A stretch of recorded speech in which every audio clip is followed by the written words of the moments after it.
Good morning, and welcome to Redeemer Lutheran Church. I'm Pastor Gary Lodeholt. Sometimes the church seems out of step with the world. On the other hand, the truth might be that the world is out of step with the church. Nowhere is that more evident than during this season of Advent. Every year, our musician Jim and I get comments and questions about how we aren't singing the ever-popular Christmas hymns and carols in these weeks leading up to Christmas. You can't miss Christmas music in stores and malls as soon as Halloween is over. Salvation Army Santas greet us with bells ringing lots of places. Why is it that it seems that everywhere else is celebrating Christmas except the church? Well, the simple answer is called Advent. In the church, Christmas has deep meaning, so deep, in fact, that we aren't content with the frills and tinsel of Christmas alone. So before Christmas comes, we have 4 weeks of preparation, 4 weeks when we anticipate, hope for, and ponder the wonder and mystery of what God is doing in sending us a Savior. We consider, we reflect, we think about our need for God to send a Savior. And after 4 weeks of all that, after 4 weeks of intense yearning, our celebration when Christmas comes is all the more meaningful. So we wait to celebrate Christmas when it comes and not before. The way the world does it seems much like celebrating your Christmas gifts under the tree weeks before you get them. No. We look for deeper meaning.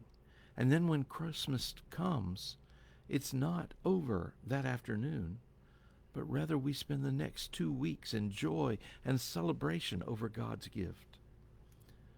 It seems to me that the way the world does it is out of step.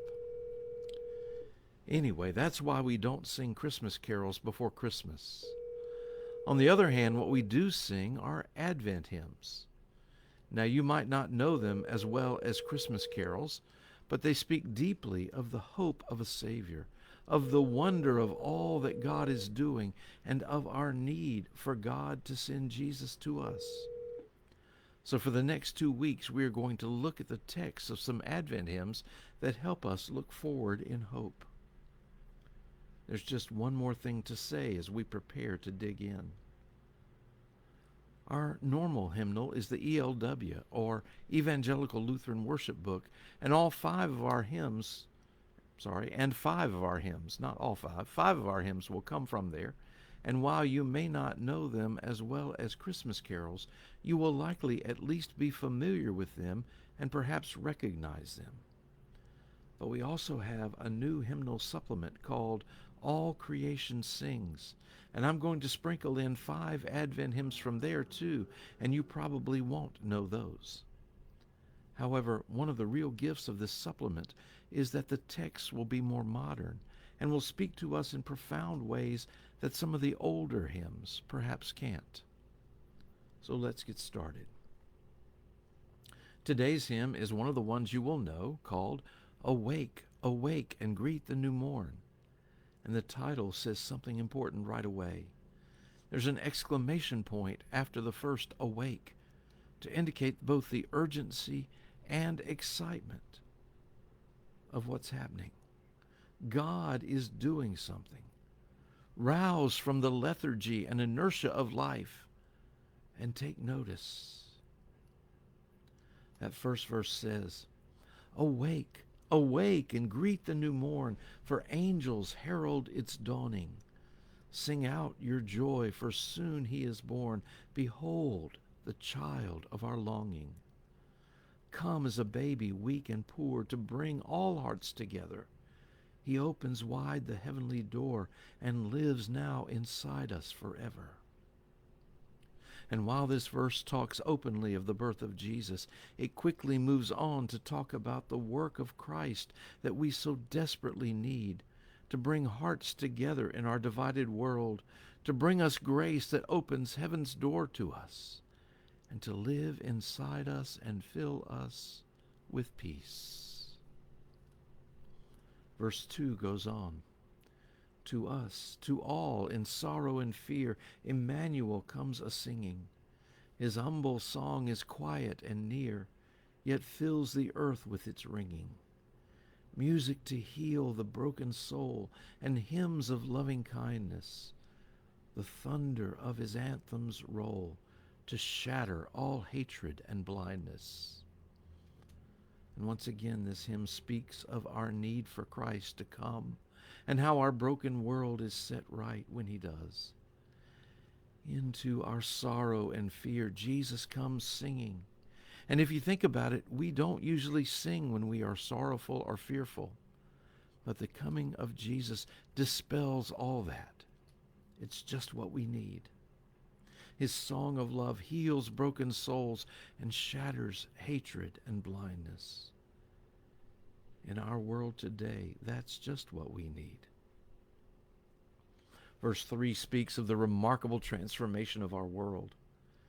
In darkest night his coming shall be, when all the world is despairing, as morning light, so quiet and free, so warm and gentle and caring. Then shall the mute break forth in song, the lame shall leap in wonder, the weak be raised above the strong, and weapons be broken asunder. Here Jesus comes not just as a song, but also as light. And there's a beautiful description there of morning light, so quiet and free, so warm and gentle and caring. The fears of the night, no matter what darkness has befallen us, are replaced with the assurance of God's love and light. And then, once again, we have a description of the difference this child will make. The mute sing, the lame leap, the weak are strengthened, and the strong and their weapons are broken. The coming Christ turns the world upside down. Finally, these themes of hope, healing, strength, encouragement, and light are all brought together in verse 4. And it ends with a rousing call reminding us of God's gift of love. Rejoice, rejoice, take heart in the night, though dark the winter and cheerless. The rising sun shall crown you with light. Be strong and loving and fearless. Love be our song, and love our prayer, and love our endless story. May God fill every day we share and bring us at last into glory. Thanks for watching, and remember to let this day belong to God.